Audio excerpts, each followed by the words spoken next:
Hey everybody, welcome back to Fear versus Freedom. My name is David Cromar. My colleague Chase Flores is unable to join me tonight. We do have different schedules, and so it's not always going to work out that we can be together to present the information that we've worked hard at putting together for you guys. So I'm going to go ahead and do this tonight without Chase, and maybe he'll be able to watch this video and then do a video of his own with some of his own information that he wants to share along with it. Okay, that being said, what's the topic for tonight? We discussed a little bit of vaccine information last time. It's going to be a common topic for us because it's very important.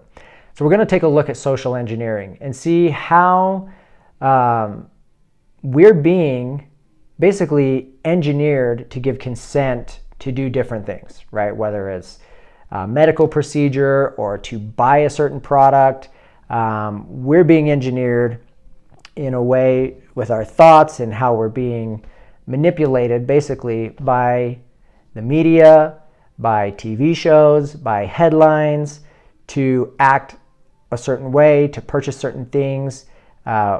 It's interesting how much of our lives is influenced by propaganda, by public relations, by social engineering. So for example, bacon and eggs. When I mention bacon and eggs, the majority of people automatically are thinking breakfast. Well, why? Eggs and bacon are both perfectly good foods for lunch and dinner, really any time of day. Why do we automatically associate bacon and eggs with breakfast? Well, it's an interesting question.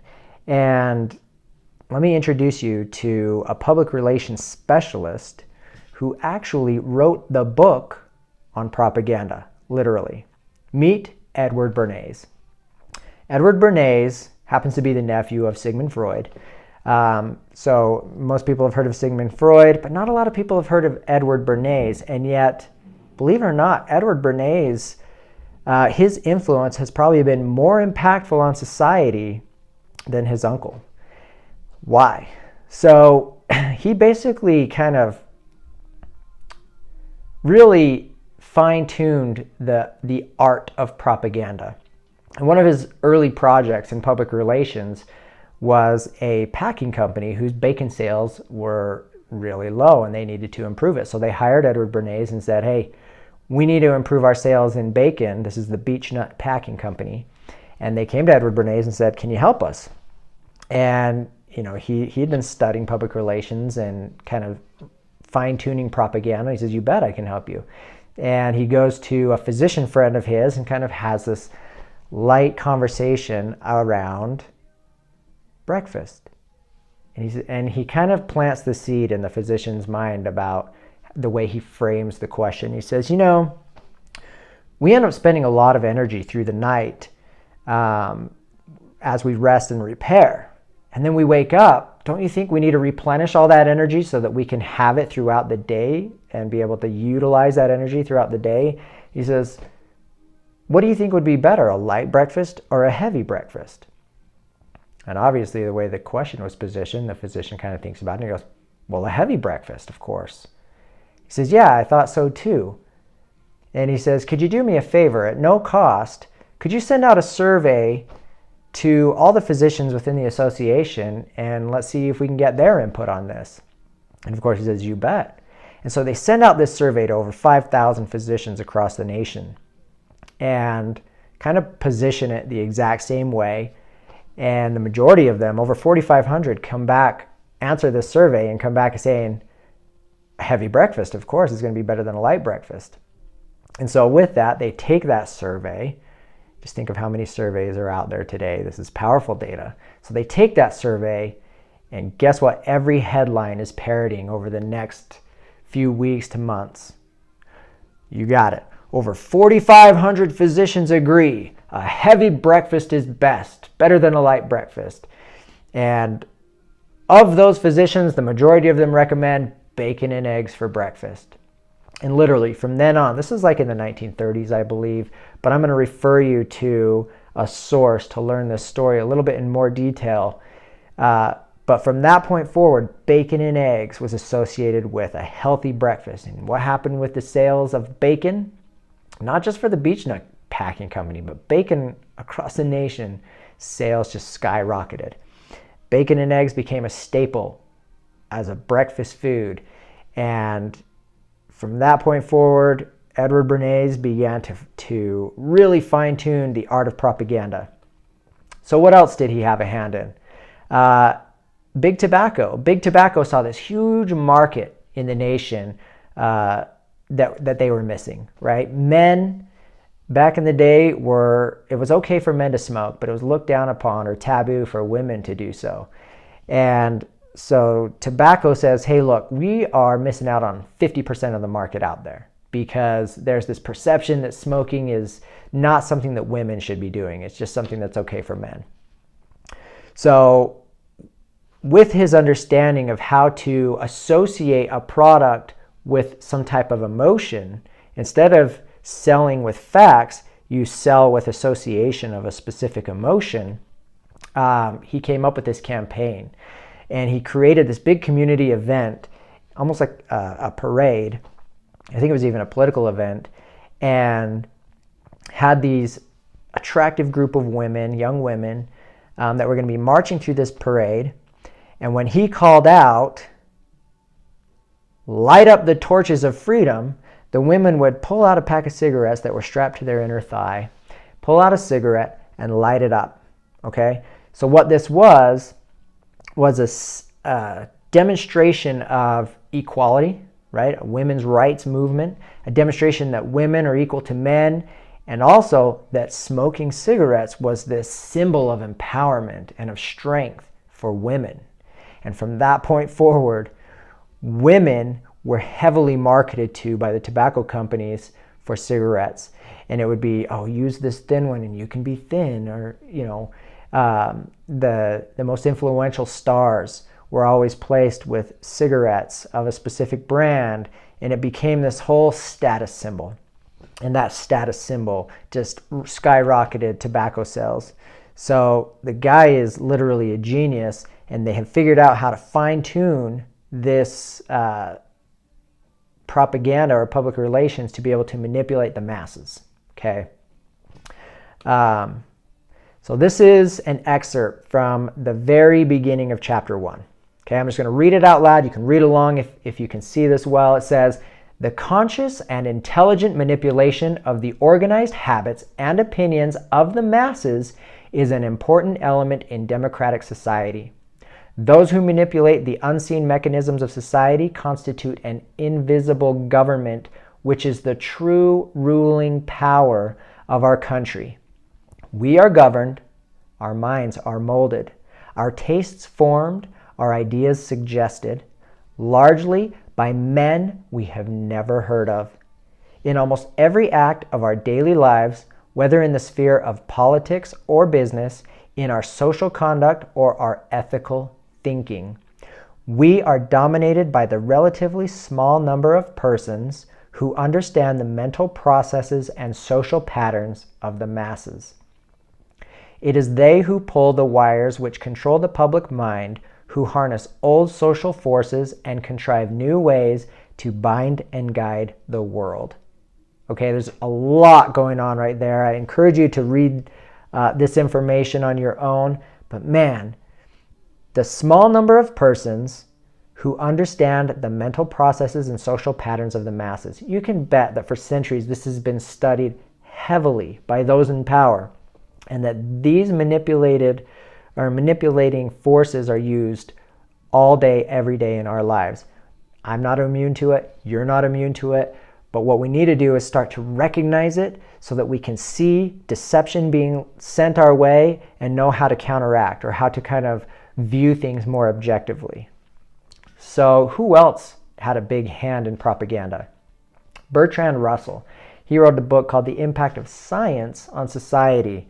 Geez, science, that's not a hot word lately, is it? Everything's about science. Science says this and science says that. Science is the biggest religion in the world right now. And it absolutely is a religion full of dogma. So what does this say? Hopefully it'll show, but I'm going to read this out loud. In this book it says, I think the subject will be of most importance politically is mass psychology. its importance has been enormously increased by the growth of modern methods of propaganda. Of these, the most influential is what is called education. Religion plays a part, though a diminishing one. The press, the cinema, and the radio play an increasing part. Radio still does, like say TV and internet is replaced that. It goes on. It may be hoped that in time anybody will be able to persuade anybody of anything. If he can catch the patient young and is provided by the state with money and equipment. This subject will make great strides when it is taken up by scientists under a scientific dictatorship. The social psychologists of the future will have a number of classes of school children on whom they will try different methods of producing an unshakable conviction that snow is black. Interesting. Various results will soon be arrived at. First, that the influence of home is obstructive. I'm going to read that again. First, that the influence of home is obstructive. Second, that not much can be done unless indoctrination begins before the age of 10. Third, that verses set to music and repeatedly intoned are very effective. Fourth, that the opinion that snow is white must be held to show a morbid taste for eccentricity. But I anticipate it is for future scientists to make these maxims precise and discover exactly how much it costs per head to make children believe that snow is black, and how much less it would cost just to make them believe it's dark gray.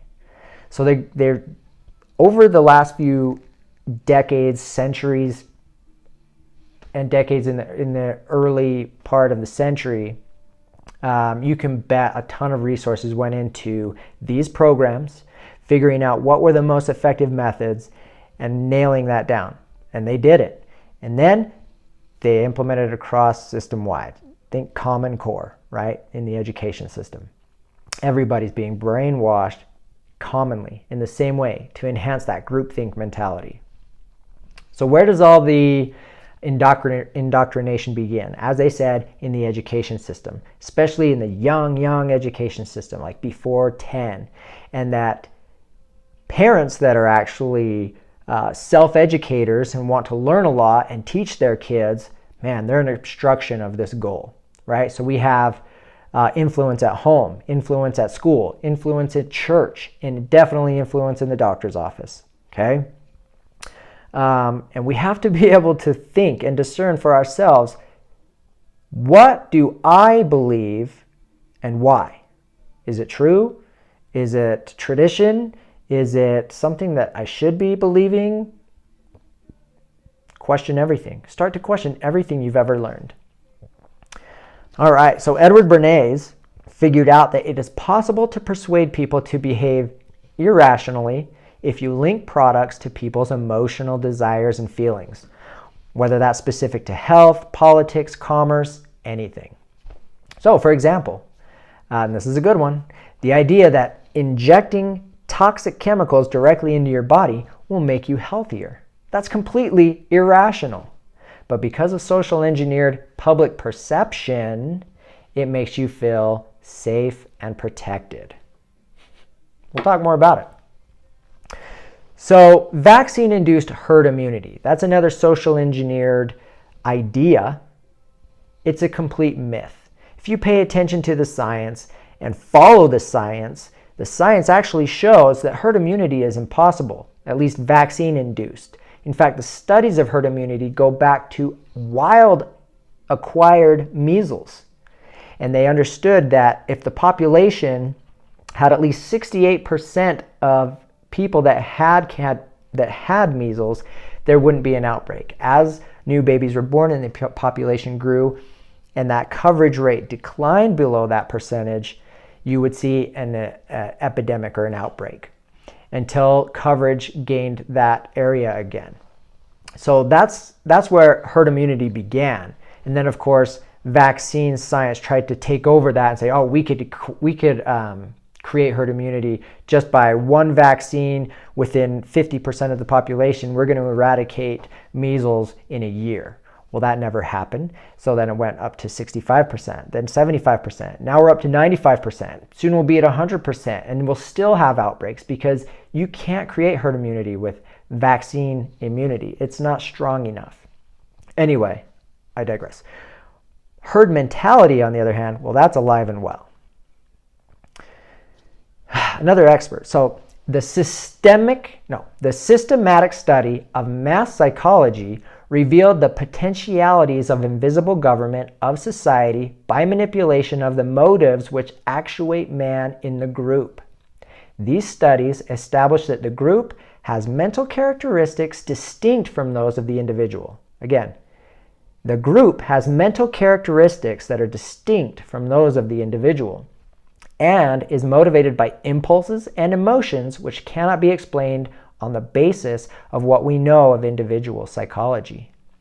So the question naturally arose, if we understand the mechanisms and motives of the group mind, is it not possible to control and regiment the masses according to our will without their knowing it?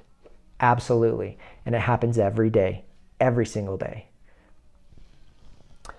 So with vaccines in mind, let me introduce you to the Children Vaccine Initiative, okay? The Strategic Plan. This is a book written by the World Health Organization along with the Child Vaccine Initiative to create kind of the game plan on how to change public perception about vaccination to keep it positive and that it's a wonderful thing and that infectious disease is so scary and bad. Just keep in mind, as long as there's ever been a vaccine program, there's always been an anti-vaccine movement because there's always been vaccine injury. Always. People today think, oh, anti-vaxxers are this new threat. No. As long as there's been vaccines, there's been anti-vaxxers, or I should say ex-vaxxers, because they are people who witnessed injury in their family. All right, anyway. The Children's Vaccine Initiative and World Health Organization. What is it? It's a long-term game plan to improve public perception of vaccines. What are some of the key points? Well, they use mainstream media to structure messages and shape our public opinion. They co-opt or persuade key opinion people in all levels of society, medical, lay people, entertainment, to get pro-vaccine spokespeople at every level spouting one common message. Vaccines are safe and effective. Vaccines are safe and effective. You've probably heard it 10,000 times over the last few months as the media jumps and hypes up this outbreak issue. The same thing happened in 2014 with, 2014 or 15, with the California Disneyland measles outbreak. Anytime there's an outbreak, the media is going to be all over it because that drives what? Sales. So, who controls the narrative and the perception? Well, it's the vaccine stakeholders. Who are they? Bill and Melinda Gates Foundation is one of them, right? You've got a computer software billionaire who invests $10 billion to create the decade of vaccines, which we're currently in. The pharmaceutical industry, they control 75 to 80% of the mainstream media. So they control the narrative, whether it's in commercials, whether it's in TV shows, whether it's in the news. Everything's going to be pro-vaccine. It always is. Academia. Okay, you've got Rockefeller education system supporting Rockefeller medicine. So even the doctors who are spending 10, 20 years of education is getting a biased education specific to the medicine and pharmaceutical business. Okay, the decisions that they're taught to make support the business of medicine. Okay, I'm not saying there's no value in medicine, because there can be, but it is overused, overprescribed, it's abused, and really the risk is downplayed while the benefits are exaggerated. We'll continue to learn about it. Now, you also have the U.S. Department of Homeland Security, and the World Health Organization. All of these organizations are working in unison toward the same goal. And if that's happening, we should all be asking a lot of questions. We always should be. What are the goals? Well, let's look at what's happening in society right now, because they're getting a lot of success with these goals. Restrict our health freedoms. Check. Censor what we read and can say. Man, that's happening in unreal amounts. We're talking Facebook, Instagram, Pinterest, YouTube, Google, Amazon, all of them supporting censorship and not allowing any content that's contrary to the mainstream narrative of vaccines are safe and effective or pharmaceuticals are wonderful, right? They want to shut down anybody who has a contrary belief, not even belief, or contrary data that comes from science that is right out in front of you. They just don't want you to know it's there. We'll show you. Well, what else? Remove our ability to choose what goes into our bodies. Yep, they've taken away that right in Mississippi. They've taken it away in California. They're taking it away in Washington. They took it away in Vermont. There's legislation in many different states as we speak right now to remove personal and religious belief mandates or exemptions so that they can make vaccines mandatory for everybody, regardless of the cost and the lives lost from it. How do they do it? I mean, how are we deceived like this? Well, they are masters of sleight of hand or misdirection, okay? You want to think of like David Copperfield, right? These talented magicians that can get you to look over here while something's happening over here, right? Don't look at this issue, look at this issue. Or don't look at this problem, look at our utopian idea on how to fix it, whether it can actually happen or not, right? Misdirection. So you need to get good at how to see through this BS and look for the details, look for the data, and study it yourself. Okay, you're smart. You are smart. You have the ability to study these things and learn about them, even if it takes you 3-4 years. Dive into it. Learn, read, reread it again until you start to comprehend it. You'll figure it out and you'll start to see the truth that we're being lied to in simplistic ways to keep us in line. So they use illusion, persuasion, misdirection, and deception. What's an illusion? Here's a good one. Vaccines are solely responsible for the reduction in mortality from infectious disease. What a joke. It's a great topic, illusion. And I highly recommend the book Dissolving Illusions by Dr. Suzanne Humphries. She blows us out of the water. You actually get to go down and take a true view of the historical data of infectious disease. And what you're going to find is that the mortality rates of all disease dropped 99.9 some odd percent for every disease before the vaccines were ever introduced. Okay? And you'll learn that sanitation, nutrition, roadways, other social programs had huge impacts on infectious disease. And that true herd immunity had kind of set up in place, and we were having, actually we were in a great place before vaccines came. Persuasion, how do they persuade? Well, they use fear, or they use the idea of security, safety, right? So an example, you go to the doctor and you say, I'm not sure I want to do the vaccines. Well, let me just tell you, if your kid gets measles, he's going to die, right? So they say your baby could die. Or, well, you got to do it for the greater good, right? They're going to put guilt on you. Things like that. Misdirection, right? For example, there is a ton of science out there that, especially around the toxicity of aluminum and how much danger there is with injected aluminum from the vaccines. Well, they don't want to let you start looking at that type of data. So the misdirection is always about Andy Wakefield is a fraud.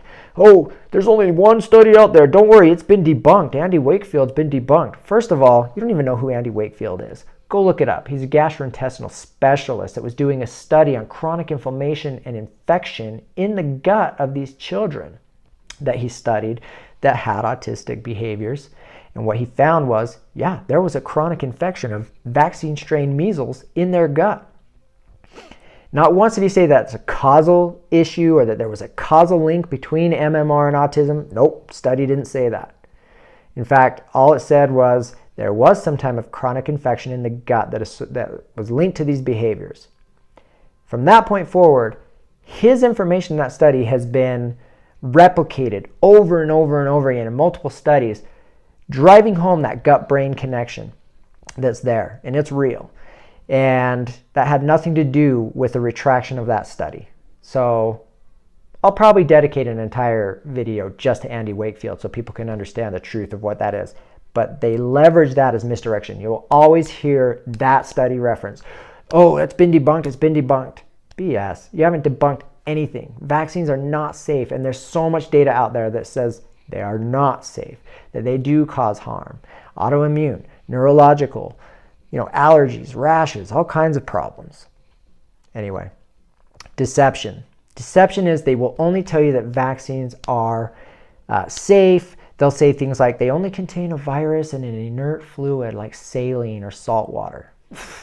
And they leave out all the dangerous chemicals like aluminum, like formaldehyde, like polysorbate 80, like all these other things that are in there. Fragmented DNA, human DNA, things that are horribly dangerous. Completely talked down and even omitted. So, do we live in the land of liberty?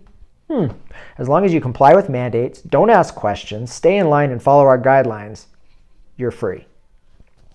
Sounds like freedom's a bit of an illusion itself. Okay, so let's see how they kind of are controlling the narrative. So this comes from the Federal Register, from the Department of Health and Human Services and the FDA back in 1984. It says, any possible doubts, whether or not well-founded, okay? Any possible doubt, whether or not well-founded, about the safety of the vaccine cannot be allowed to exist in view of the need to assure that vaccines will continue to be used to the maximum extent. So no matter how valid the safety concern is, we cannot allow it to exist at all, right? So even if they know there's a huge problem with the vaccine, it's going to be covered up, it's going to be hidden because they can't let anybody question the vaccine program. It's a $50 billion industry. How do they do it? Well, they employ everything that drives our thought process, that influences our thinking processes, right? So they've got Google wrapped up in this. They've got Microsoft. They've got Facebook. Like I said, Pinterest, Instagram, all of these doing censoring. That's anything that can question vaccine safety. You can't read this. But it says Google to reshape how it provides health information, and the Mayo Clinic joins as a partner. So it says it's certainly a timely moment for the unveiling, considering the battle to separate fact from fiction on the topic of vaccines, which means they're only going to tell you what they want you to know. Okay? Just take a look at the headlines these days. It's insane. They're all they talk about is measles is deadly. These infectious diseases should be a thing of the past, regardless of the cost, right? Just because we can prevent measles with a vaccine means we should do it. And some people might ask, well, isn't there a benefit to getting measles? And they'll say, absolutely not. There's no benefit. Well, that's not true. We know that if you've had the measles, you're now much less likely to get Hodgkin's and non-Hodgkin's lymphomas and even leukemias. We know that if you get the mumps, you're less likely to get ovarian cancer. We know that if you get any type of acute fever, infectious illness, it's actually going to improve your immune system to help you fight cancer better in the future. So the headlines are very deceiving. I was going to see if I have any up. I don't. I'll give you a good example. I saw a story, and yes, it's a sad story, where this 6-month-old baby in California got the measles. What does the headline say? Our community failed us. As if it's everyone else's fault that their baby got measles. Okay, let's look at the data. Number one, we know that even with 100% coverage, you're going to see outbreaks and epidemics. Okay, It's there. Go research it. Number two, babies used to be protected by maternal immunity, okay? So really, the community didn't fail you. The vaccine program failed you. Because had you not been vaccinated, Mom, you would have had measles at an appropriate age in elementary school, and you would have had such a strong antibody response to natural measles. It's actually 23 times or more stronger than the vaccine reaction, right? And so this is lifelong immunity that can be passed down through transplacental maternal immunity to the baby. And also through breastfeeding, okay? Once the measles vaccine was introduced back in the early 60s, and that first generation was old enough to have kids, at that point, measles in infants tripled, okay? Why? Because that transplacental maternal immunity is no longer strong enough to be passed down to the baby, and breastfeeding is happening less and less because formula is there and being sold that it's just as good, if not better than breastfeeding, and it's not. So you got to understand the details. You got to do your research and know how you're being manipulated here. Our community failed us. Let's ride that guilt. You got to do it for the greater good and all this crap.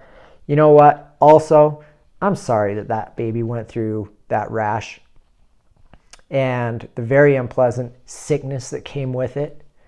But you know what? Nobody's died in the 800 cases of measles.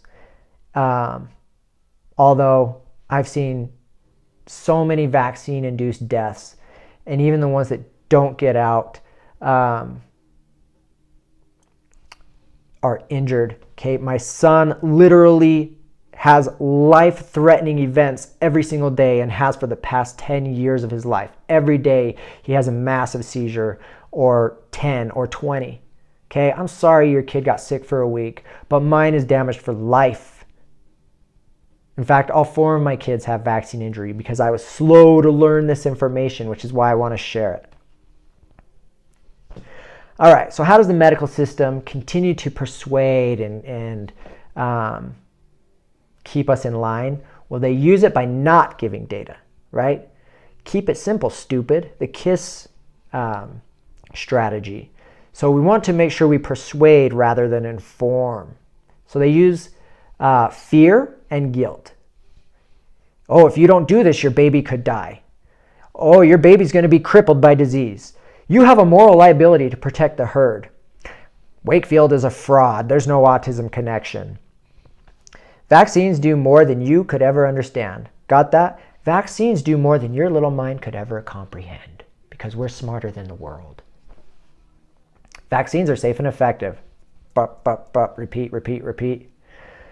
Or, here's a great one. When you go and tell your doctor, you know what, I'm thinking about not vaccinating my kids anymore. They're going to say, well, we stand by vaccination and you're going to have to do it or we're going to have to let you go. You're going to have to find another doctor. Well, why? Because we follow the recommendation of the American Academy of Pediatrics. Awesome, doc. Do you do any independent thinking of your own, or do you always just do as you're told? How much research have you done on the vaccines? Tell me, what's the difference between ingested aluminum and injected aluminum? How much of that is going to our internal organs? How much of that is going to the brain? Does it cause microglial activation in the brain, creating chronic, lifelong neurodegeneration? You don't know? Oh, because you just do what the American Academy of Pediatrics tells you? How about you go study it? How about you go look at the data? Okay? How about you go look at the ingredients? Go read the package insert on the shots that you've been giving all your patients for the past 30 years. And then reevaluate what you're advising your people. And honestly, you shouldn't be telling them what to do. You should be consulting and then going along with what they decide together. Okay? Stop saying, do it my way or you're out. Start supporting your patients and having communication. American doctors said fear was the #1 motivating factor in getting parents to accept vaccination. So let's just continue to do that. Here's a Forbes article. How do you change an anti-vaccine parent's mind? Scare the crap out of them. You know why they're so passionate about anti-vaccine? They've already had the crap scared out of them. They've held their babies next to death or dead in their arms after a vaccine. Okay? I've been in the ICU with my boy 5 separate times, life on the line, in comas. Why? Because he's vaccine injured. Oh, well, that's just an anecdotal story. Okay, we can't use anecdotal stories until you want to, right? You'll go dig up that one kid that got tetanus because they didn't handle the incision correctly, and that's the one that anecdotal story matters. But the hundreds of thousands of parents that are saying their kid was injured, that's anecdotal. You can't listen to that one. What about that one measles kid that ended up in the ICU with encephalitis? Oh yeah, we better put that all over the news. What about the thousands of kids, tens of thousands of kids with encephalitis, with autism, with epilepsy, with type 1 diabetes? No. No, that's anecdotal. Whatever. Ooh, okay, so what happens when outbreaks happen and the media jumps all over it like crazy? Hysteria. Oh my gosh, measles. We have 10 cases, 20 cases, 30 cases. Everyone's going to die. No one's dying. But they make you fear it to the point where you're going to run and get in line and get that shot if you were hesitant, right? So this is again after the Disneyland outbreak. Since the recent measles outbreak, what changes have you observed in the willingness of families to accept vaccinations? More acceptance of vaccines in general. Over here it says, on the heels of the California outbreak, sporadic news reports claimed that more parents, including some of those who had previously refused vaccines, were seeking and accepting vaccines for their children. And Merck's sales of the measles, mumps, rubella vaccine soared. Thank you, mainstream media. All right. So from Bloomberg Business Report, again after the Disneyland measles outbreak, quote, there's nothing like an outbreak to get parents to vaccinate or to help vaccine sales. Yeah, billions, cha-ching. All right. So what's happening now, though? People are speaking out. People like Del Bigtree, people like Dr. Suzanne Humphries, people like Dr. Teresa Deisher, people like Chris Exley, people like Chris Shaw, people like me, people like you. We're all speaking out and we're saying, hey, there's a danger there. And parents are starting to pay attention. Parents are starting to realize there's an issue with the toxicity of aluminum, that there are problems with the efficacy of vaccines. For example, pertussis, 86% of all cases are fully vaccinated. Did you know that? In fact, the majority of the outbreaks of pertussis that have happened are amongst 100% vaccinated. There's a huge issue there. Same thing with mumps. Okay, there's a litigation going on right now between some researchers, vaccine researchers, and Merck, saying that Merck fraudulently portrayed data that the mumps portion of the vaccine worked when it didn't. But they want to keep it all together because they have the patent on the MMR. And they want that to be the one that's used because that's billions and billions of dollars. Anyway, the fact that flu vaccines actually make you more susceptible to other strains of flu because they get it wrong almost every year, as well as other respiratory diseases, right? If you get the flu shot, you're now 4 times more likely to get RSV or some other respiratory disease or infection. That severe reactions to the vaccine are increasing chronic illness in our youth. Absolutely. That even with more and more vaccine coverage of MMR, we're seeing more and more outbreaks. Okay, we've got 91 to 95% vaccine coverage across the nation from different states. You're still seeing outbreaks. You're going to see outbreaks even if there's 100%. This was predicted back in 1984 that by 2050 we were going to be in the worst position than we were before the vaccine. It's coming. We're already seeing signs of it. Go look at the studies. Dangerous vaccines are given during pregnancy. And a lot of women are catching on to the fact that they get the flu shot or the DTaP. A few months later, they've miscarried. Or even right away, they miscarry.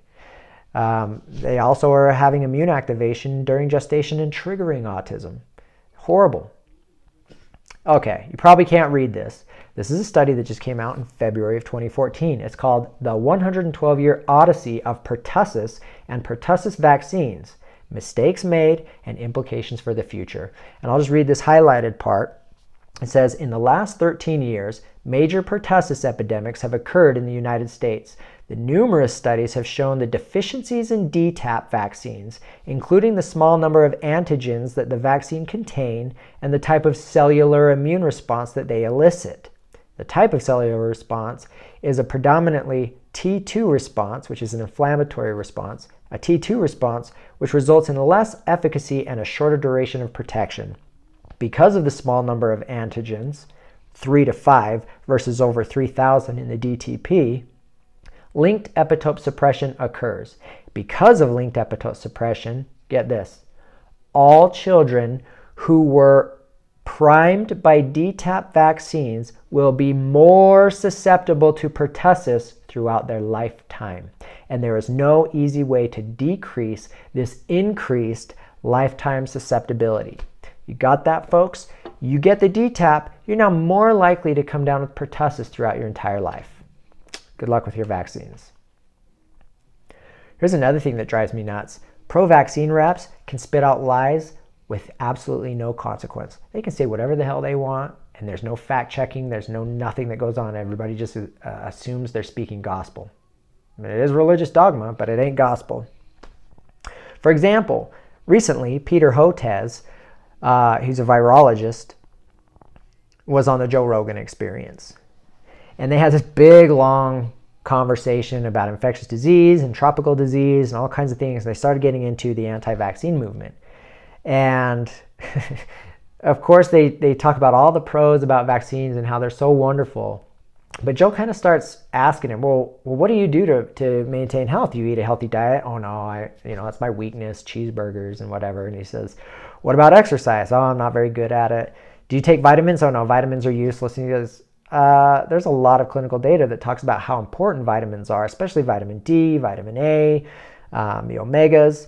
And he's like, well, yeah, you're right. There's some valid cases for vitamins. And Joe says, there's a large body of data that connects poor diet to a host of diseases. And he says, you can't be pushing only chemicals in injectable forms to facilitate health. And what does Peter say? He goes, oh, they aren't chemicals. They're vaccines. And Joe goes, yeah, aren't there chemicals in them? What's in them? And Peter Hotez says, no, not chemicals. They're antigens and macromolecules. He goes, yeah, but what's the fluid that the antigen is in? He goes, oh, typically it's just saline or salt water. Literally just says that on this nationally syndicated podcast. Oh, it's not chemicals. It's just an inert saline placebo, or not placebo, an inert saline injection. Full on just lies. What other lies did he say in that interview? That there's no benefits from a natural measles infection. He says it's only dangerous, it's only bad, and there's nothing wrong that could ever happen with getting the measles vaccine. Again, I already told you, there's huge benefits to actual natural occurring measles, natural lifelong immunity that can be passed down to your kids, a stronger immune system that can fight cancer, right? And he says, no, there's no benefit to natural infection of measles. BS. What else did he say? He says vaccine injury is 1 in 10 million. 1 in 10 million. See how they downplay the negatives and then exaggerate the positives? It's ridiculous. There's no way it's 1 in 10 million. It's easily 1 in 100, if not 1 in 10. And again, the vaccine adverse injury or event reporting system is a self-reporting system and is only capturing less than 1% of what's actually happening in the world. That's been proven. Dr. Paul Offit, another vaccine, he's a talking head of the vaccine industry, but he's also an inventor of vaccines. He invented and patented the rotavirus vaccine. He made $10 million on that. Of course he's pro-vaccine. But he doesn't need a measles vaccine because he had natural measles and he has lifelong immunity that anybody would covet. What does he say? Any journalist that can write an objective story and even talk about any potential harm of vaccines should be in journalism jail. right? You can't allow that to be printed. So you're going to just go ahead and put them in journalism jail. And that happens, just ask Cheryl Atkinson. What else does Paul Offit say? He actually said that an infant would have the theoretical capacity to respond to about 10,000 vaccines at once. He's saying vaccines are so safe, you could give an infant 10,000 vaccines and it would be okay. In fact, if you couldn't be further from the truth. If you start following sudden infant death syndrome, it almost always happens on the day that the baby goes in for the, I think, 2-month or 4-month or both, and they get the like 5 or 6 shots that day. And it's almost always after that kind of 5 or 6 vaccines in one day that these babies end up dying. And there's a lot of different mechanisms as how that can happen, but one of them is, again, that chronic glia activation in the brain, and that it's such an immunoexcitotoxicity that those microglia are activated to the point where they go on this destructive rampage and start attacking the brain, and they are highly concentrated in the brain stem, which controls your respiratory system. And if they destroy enough of that, the baby's just going to stop breathing and die. So anyway, he has the audacity to say that a baby could get 10,000 vaccines at once. I think it says 100,000 there, but in the actual text it's 10,000. What else does he say? Aluminum. It's very present during pregnancy. It says aluminum is considered to be an essential metal, which it's not. With quantities fluctuating naturally during normal cellular activity.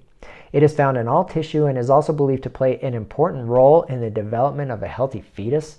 Aluminum plays an important role in the healthy development of a fetus. And this is a doctor we're talking about? Aluminum plays no biological beneficial role, especially in the development of a fetus. But what does he say to justify that statement? He says, well, during a healthy pregnancy, the amount of aluminum in a woman's blood increases. This is true. We'll learn why. The blood of premature infants has more aluminum than that of a full-term infant. Yeah, it typically does. Is preterm a picture of health? No.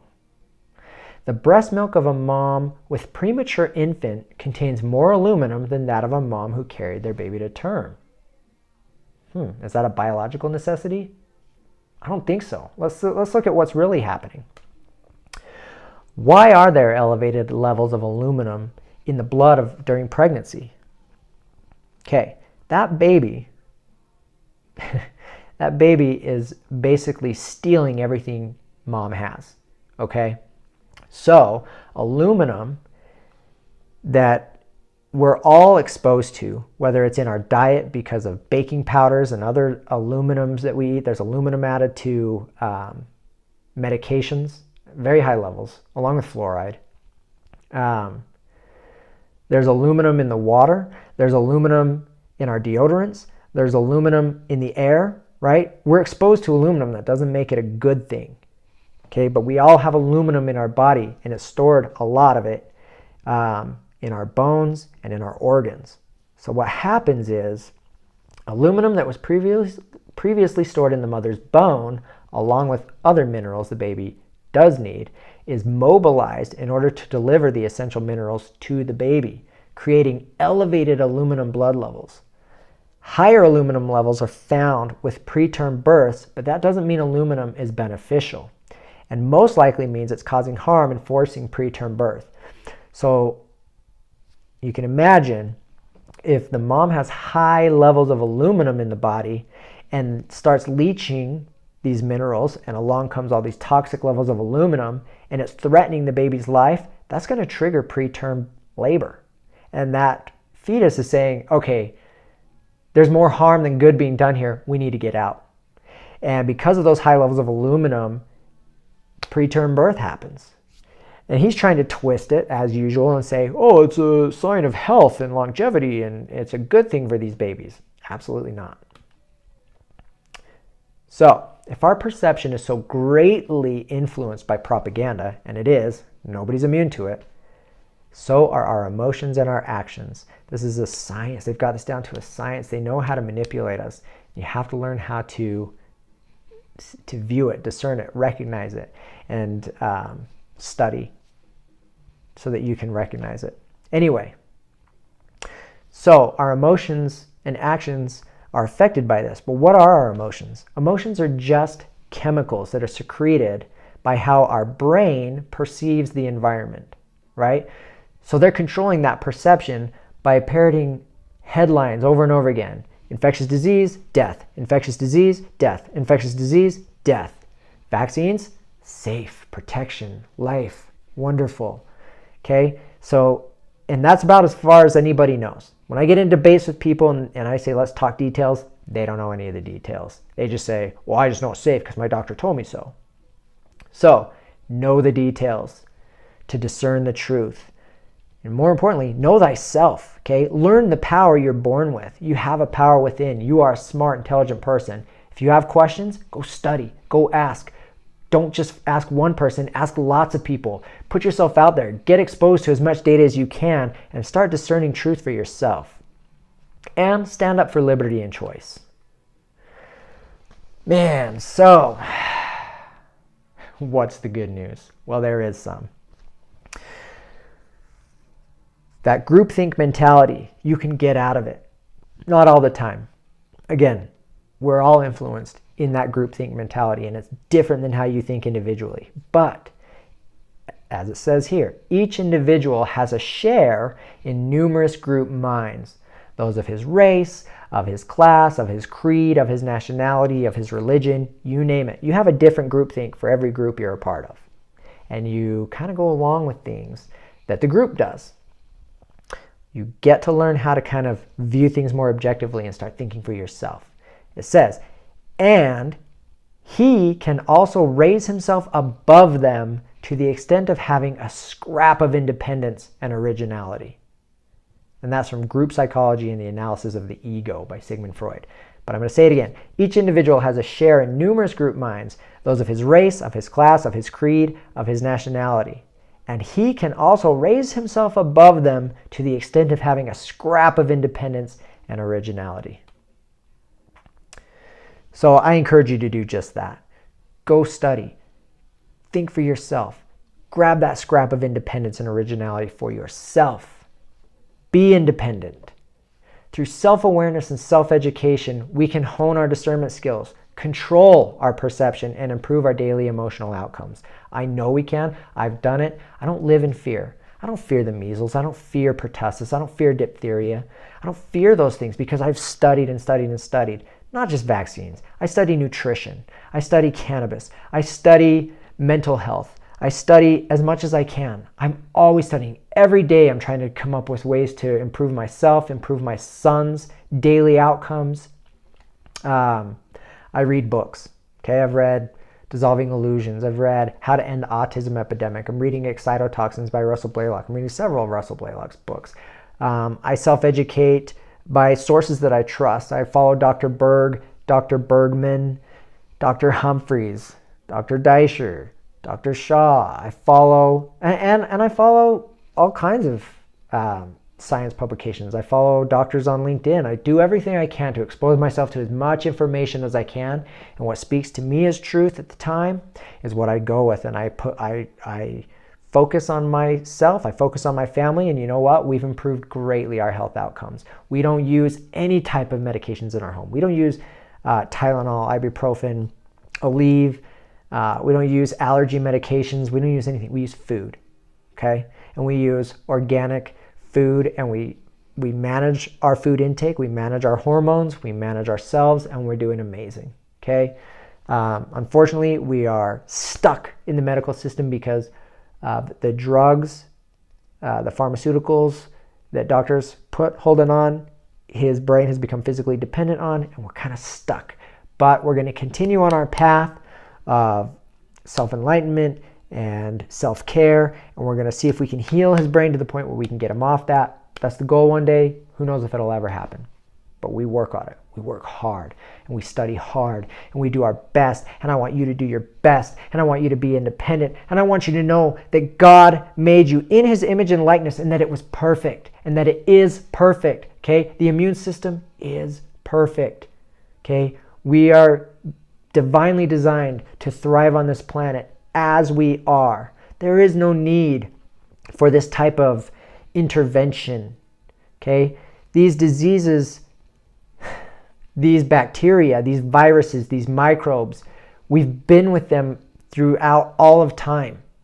Okay? And it's through man's own arrogance and science that we have given these microbes, bacteria, and viruses the ability to overtake us. We've weakened ourselves in many different regards through toxins, through chemicals that we've created on our own, through overcrowding, through lack of hygiene and sanitation and all these things. Again, study the history of disease and you will not be afraid. You will know that you are strong and you can survive and thrive on this planet naturally. Naturally thrive. That's what I'm here to teach you what to do. It works. It's amazing. And you will no longer be in fear. Anyway, till next time. Love you guys. Out.